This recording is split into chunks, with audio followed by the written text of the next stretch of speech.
Hello again, gem lovers. It's time for the results of my little quiz I gave you. It's going to be two parts to this answer.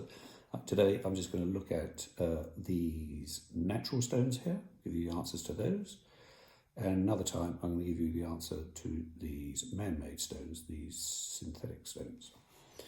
So I've arranged these natural gems in refractive index order. That gem's got the lowest mean RI, and this one's got the highest mean RI.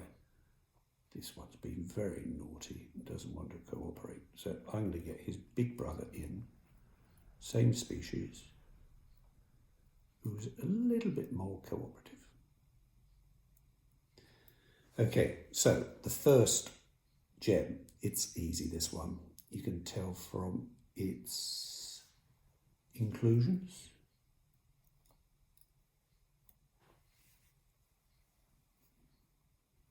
Can we get it a little bit closer? Probably not. This is emerald. It's got a mean RI of 1.58 as given in Basil Anderson's gem testing book. It's Brazilian and it does show heavy inclusions, which we can call jana. I've got the stone because it's a nice teaching stone to show students what emerald inclusions look like. And there are some dried up oil fillings of the fissures. Emeralds, of course, are typically filled to improve their clarity. Okay, emerald. Next gem with a refractive index, a mean refractive index of 1.58 is, of course, tourmaline. You may think this is rather a tiny little tourmaline, green tourmaline. That's because it is a Paraíba tourmaline from the original source in Brazil, Paraíba area of Brazil. So it's got that really nice saturation of green. Paraíbas come in blue, of course, as well, that sort of swimming pool blue, but I think I prefer the green of Paraíba from Brazil, the original source. Next stone here is apatite, green apatite. It's got a mean refractive index of 1.64. It's soft. Apatite, I think I said in an earlier video, this has got a hardness of 5 on the Mohs scale.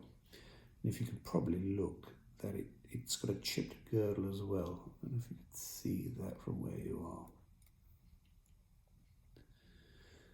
But don't confuse hardness with toughness.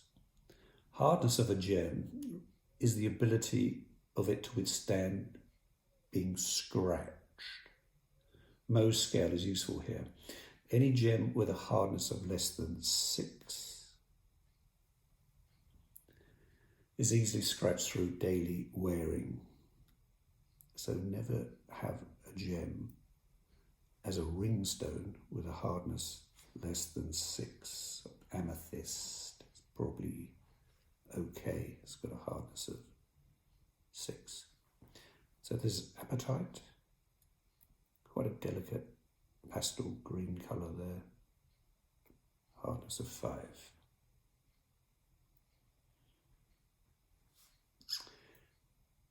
Yeah, okay, let's talk a little bit more about hardness then. I said hardness is to do with the ability to be scratched. Don't confuse that with toughness. Now, toughness in a gem is the ability to withstand being chipped when it's been knocked about.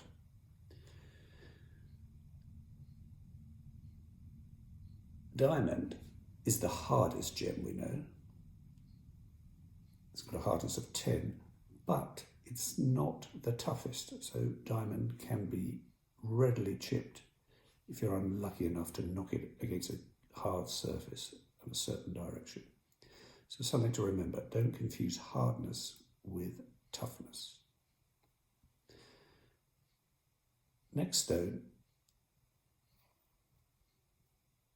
I think it's rather easy, this one. This is one of the few gems you can look at and have a damn good guess at getting it right just by looking at it. It's peridot. It's got a mean RI of 1.67 with that almost characteristic yellowish green colour. Strong double refraction, easily seen when examining with a loupe. So peridot.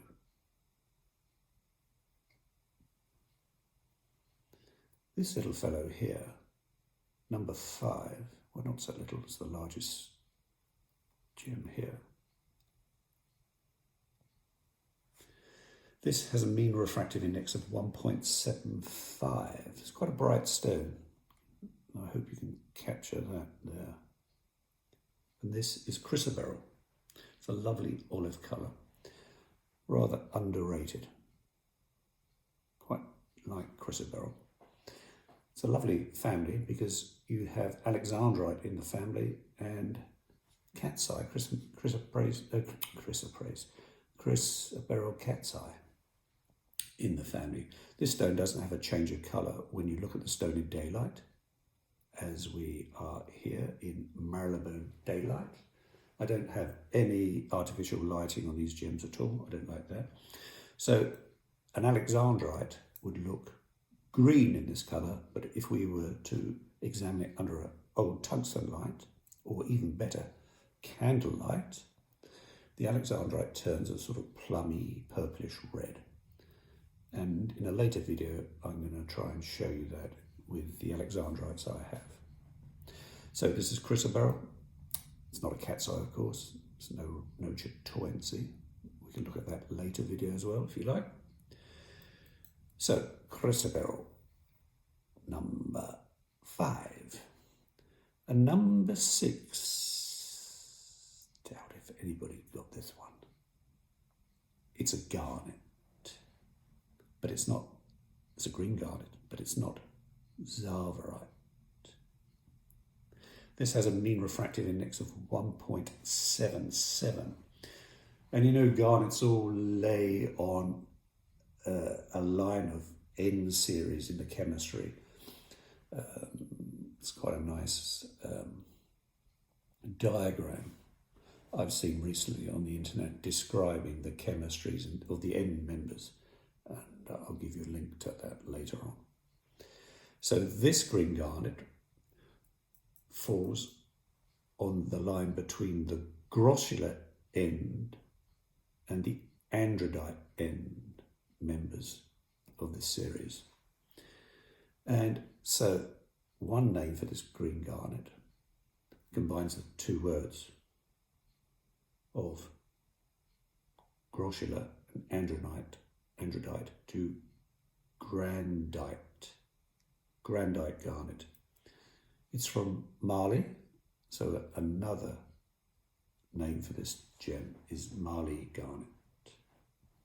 Quite an attractive stone, quite bright, as you would expect from a refractive index of 1.77, singular refractive of course being garnet. All these other gems are double refractive. Oh, my little Paraiba doesn't want to play ball. Oh well, let's leave him asleep. And the last stone is another green garnet. My favourite coloured stone, of course, is demontoid garnet. This one was shy the other day, so I brought his big brother here. This is demontoid garnet from Russia.